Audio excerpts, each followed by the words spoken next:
Good evening प्यारे साथियों, मैं डॉक्टर ज़ाकिर हुसैन। साथियों, अभी इवनिंग वॉक पर था तो मन किया आपके साथ फिर कोई बात शेयर करूं। साथियों, अभी हाल ही में आरएस परीक्षा 2023 का फाइनल रिजल्ट घोषित हुआ था। हमने ये चर्चा भी की थी कि इस दौर में आपस में शेयर करने के जो भी प्लेटफॉर्म्स हैं, चाहे वो सोशल मीडिया हो, चाहे वो प्रिंट मीडिया हो, इलेक्ट्रॉनिक मीडिया हो, या और बहुत सारे जो लोगों से जुड़ने के प्लेटफॉर्म्स हों, उन सब पर इस परीक्षा में अंतिम रूप से सफल हुए कैंडिडेट्स की संघर्ष यात्रा, उनके जज्बे, उनके बाकी संघर्ष, उनकी चुनौतियां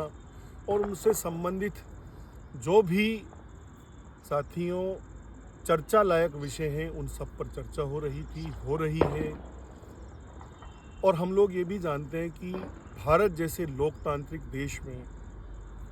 सरकार की नीतियों, उनकी योजनाओं,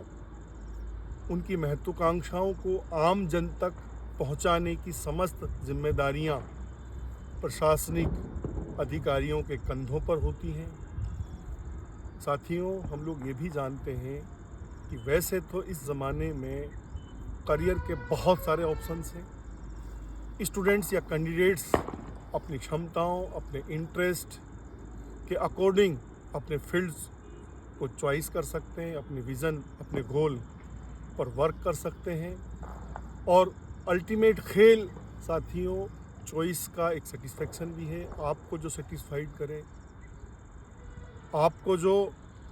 सोसाइटी में कुछ कंट्रीब्यूट करने का फील दे, वही आपका बेटर करियर है।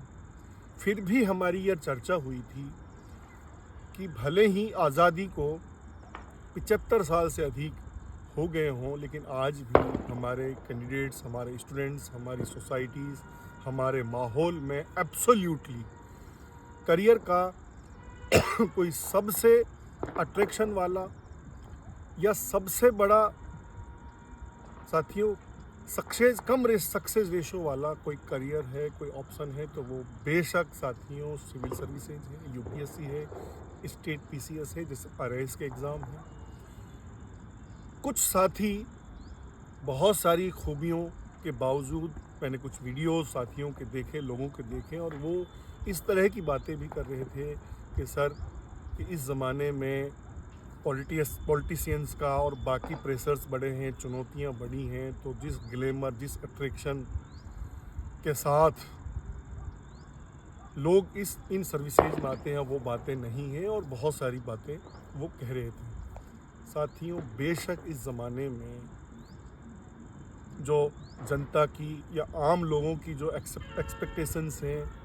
जो जवाबदेही है, जैसे आरटीआई और बहुत सारी जैसे सूचना तकनीक, इन सब के कारण चुनौतियां बढ़ी हैं। भारत जैसे लोकतांत्रिक देश में चूँकि अंतिम ध्येय सरकारों का, चाहे ब्यूरोक्रेसी का, वो जन कल्याण है, और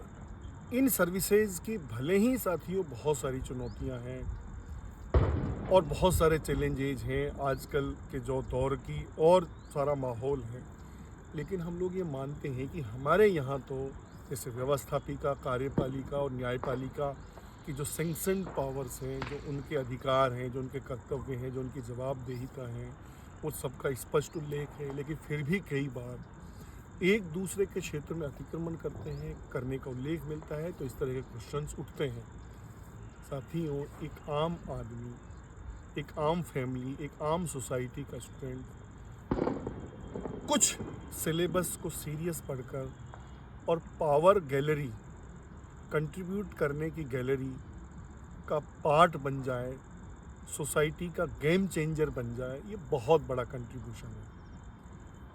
साथियों, डेमोक्रेसीज़ की ये खूबियाँ हैं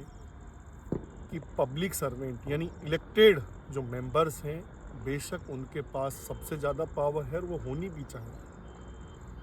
क्योंकि डेमोक्रेसी का अल्टीमेट गोल है लोगों के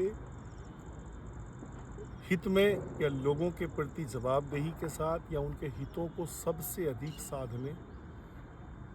उनकी आकांक्षाओं पर खरे उतरने का सिस्टम, और उसमें इलेक्टेड मेंबर्स सबसे सुपीरियर हैं। लेकिन उस पावर गैलरी के साथ के सहयोग में जो ब्यूरोक्रेसी की अपनी जो सैंक्शनड पावर्स हैं, साथियों, भले ही इस दौर में बहुत सारी ट्रांसपेरेंसीज मान लीजिए, जवाबदेहिताएं मान लीजिए, या एज ए होल सोसाइटीज़ में जो एक फॉर्म चेंज आया है, एक लेवल आया है, उसमें आम आदमी में जागरूकता बढ़ी है। और वैसे भी साथियों, पुराने दौर में जो अंधेरी गलियां थी, उनमें ये जो तामझाम वाली गाड़ियों की बत्तियां थी, या साथियों जो आम लोग थे, चाहे वो डर मान लीजिए या उस तरह का एक मैसेज मान लीजिए, उनके पावर का अट्रैक्शन मान लीजिए, तो पहले हमें वो ज़्यादा अट्रैक्ट करता था। लोग ये भी कहते हैं कि जहाँ अब जो तेज़ लाइटों की जो गलियां हैं, वहाँ उनका अट्रैक्शन नहीं है। बेशक सोसाइटीज़ में जब अवेयरनेस आएगी, अपने अधिकारों के प्रति जागरूकता आएगी, जवाबदेहियाँ बढ़ेंगी, और पूरी दुनिया में चूँकि ग्लोबलाइजेशन का ज़माना है, चेंज का ज़माना है, तो इसमें कोई प्रॉब्लम नहीं है अगर रियल स्टैंडर्ड पर जो भी सिस्टम के पार्ट हैं, अगर वो आके टिकने लगे। ये तो बहुत एक खूबसूरती है साथियों डेमोक्रेसी की, इस दौर की। और मैं ये भी आपसे शेयर कर रहा था कि करियर ऑप्ट करना आपके लिए बहुत, आप उसमें खुले हैं। आप जो भी आपको अपने फेवर में, अपने अकॉर्डिंग लगे, आप खुले मन से करियर ऑप्ट कर सकते हैं। लेकिन हमें कोई अधिकार नहीं है किसी पोस्ट के खिलाफ, किसी पद के खिलाफ कुछ भी अपनी पर्सनल राय हो सकती है, लेकिन उसको थोपने का कोई राइट नहीं है। साथियों, ये मान लेना कि भारत जैसे लोकतांत्रिक देश में ब्यूरोक्रेसी आज भी एज ए करियर ऑप्शन लोगों के बीच सबसे ऊपरी पायदान पर है। हम लोग ये भी जानते हैं कि दशकों तक कितने सारे स्टूडेंट्स, भले ही वो दूसरे जॉब्स में आ गए हों, भले ही उन्होंने दूसरे बहुत सारे प्रोफेशनल कोर्स कर लिए हों, भले ही वो रिसर्च के फील्ड में आए हों, भले टीचिंग के फील्ड में आए हों, बैंकिंग सेक्टर, कॉरपोरेट के सेक्टर में चले गए हों, लेकिन हमारी ये चर्चा भी हुई थी कि किस तरह का अट्रैक्शन है इन सर्विसेज के प्रति। साथियों, ये ट्रांसफॉर्मेशन है लोगों का, सोसाइटीज़ का, परिवारों का। और चूँकि हम लोग एक फॉर एग्जांपल जैसे दिल्ली का वो लुटियंस जॉन, हम सोच भी नहीं सकते कि आम घर का बच्चा उस पावर गैलरी की उस जेंट्री का पार्ट बन जाता है, और कितने सैंक्शंस पावर्स के साथ वो सोसाइटी को कंट्रीब्यूट करता है, कितने सारे डिपार्टमेंट्स में वो चेंज करता है, वहाँ आता है। हमारी बात हुई थी, भले ही वो प्रोफेशनल डॉक्टर नहीं है, लेकिन एक बार डिस्पेंसरी या हॉस्पिटल के सामने से गुजरे या साथियों वहाँ पहुँचे, तो फिर महीनों तक डॉक्टर्स अपनी जो ड्यूटीज़ हैं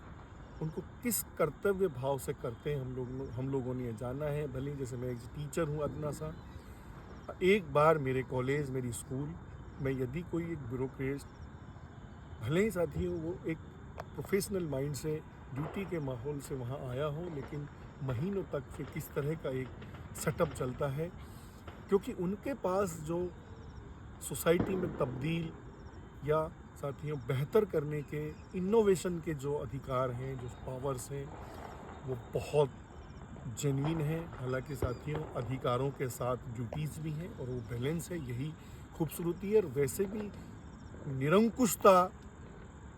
कोई सॉल्यूशन नहीं है, बल्कि वो तो वैसे भी डेमोक्रेटिक सेटअप के अगेंस्ट है। तो खैर प्यारे साथियों, जो साथी इन दिनों की चुनौतियों, जवाबदेहिताएं और पॉलिटिशियंस के साथ जो रिलेशनशिप है, उनकी जो बातें गॉसिप करते हैं, तो मेरा अपना एक अदना सा शिक्षक ये मत है कि डेमोक्रेसी में इस सर्विस के प्रति, इन सर्विसेज के प्रति जो अट्रैक्शन है और जो कंट्रीब्यूशन की इनके पास पावर से, हमारी ये बात भी हुई थी कि भले कोई सा भी पोर्टफोलियो हो मिनिस्ट्रीज़ का, या इवन मिनिस्ट्रीज़ हो, अल्टीमेट जो सुप्रीम या सुपरमेसी जो है वो ब्यूरोक्रेसी के पास है। और साथियों इस तरह, और 21 साल की एज में एक बहुत नौजवान साथी किस तरह से सिस्टम में आकर और फिर अपनी जो उसके पास सैंक्शन पावर्स हैं उनसे गेम चेंजर की तरह सोसाइटी में कंट्रीब्यूट करता है, कितनी सारी योजनाओं को कमिटमेंट के साथ लागू करता है। हमारे पास योजनाओं की कोई कमी नहीं है, आइडियाज़ की कोई कमी नहीं है,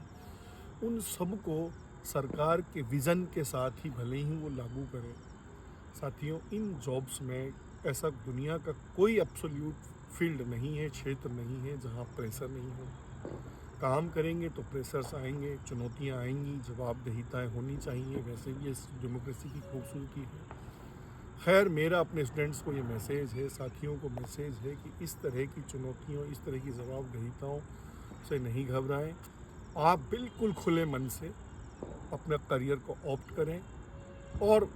आपका मिशन तो ये है कि जो आपको अधिकार मिलें, जो आपके पास सैंक्शन पावर्स हैं, उनको ट्रूली आप उनको मैनेज करते हुए, उनको फॉलो करते हुए आप सोसाइटी को कंट्रीब्यूट करें, अपने देश को, अपने प्रदेश को कंट्रीब्यूट करें। और मुझे लगता है कि दुनिया के बेहतर मुल्क या बेहतर सोसाइटीज़ में